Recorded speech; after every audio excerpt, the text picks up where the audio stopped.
এই তো স্কুলে যাবার সোজা পথ, তবে সেখানে আর এদিক দিয়ে যায় না। বেশ তোরে, তোরা দুটি ভাই গল্প করতে করতে এদিক দিয়ে ঝাঁপিয়ে আসবি, সেই তো ভালো।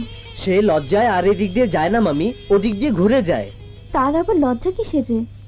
না না, তুই বলিস তাকে, সে যেন এ পথেই যায়। কখনো যাবে না মামি। কেন যাবে না জানো? কেন? তুমি রাগ করবে না? না। তাদের বাড়িতে বলে পাঠাবে না? না।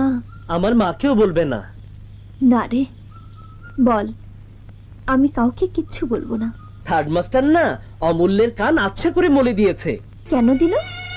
গায়ে হাত দিতে আমি মানা করেছি না? তার দোষ কি? তিনি নতুন লোক, আমাদের চাকর ওই হেবু শালাই বজ্জাত। সে এসে মাকে বলেছে। আমার মাটিও কম বজ্জাত নয় মামি, সে মাস্টারকে বলে দিয়েছে। অমনি থার্ড মাস্টার আচ্ছা করে কান মলেছে। কিরকম করে জানো? এই রকম করে। হেবু কি বলে দিয়েছে? হেবু টিফিনের সময় আমার খাবার নিয়ে যায় তো অমূল্য ছুটে এসে বলে, কি খাবার দেখি নরেন্দা।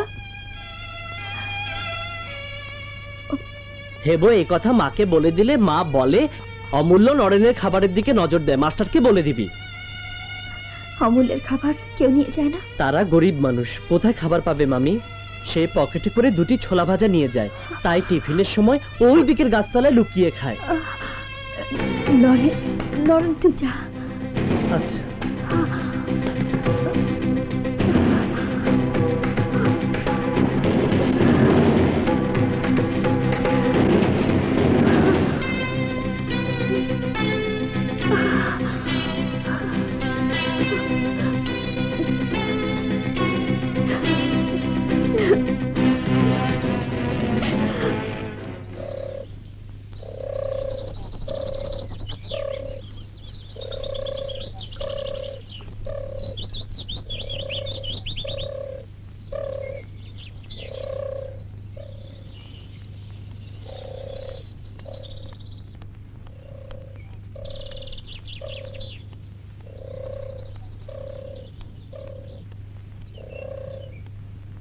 দিদি, দিদি খেতে এসো, বেলা হয়েছে।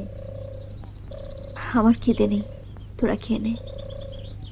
তুমি না খেলে আমরা কেমন করে খাই? চলো না দিদি।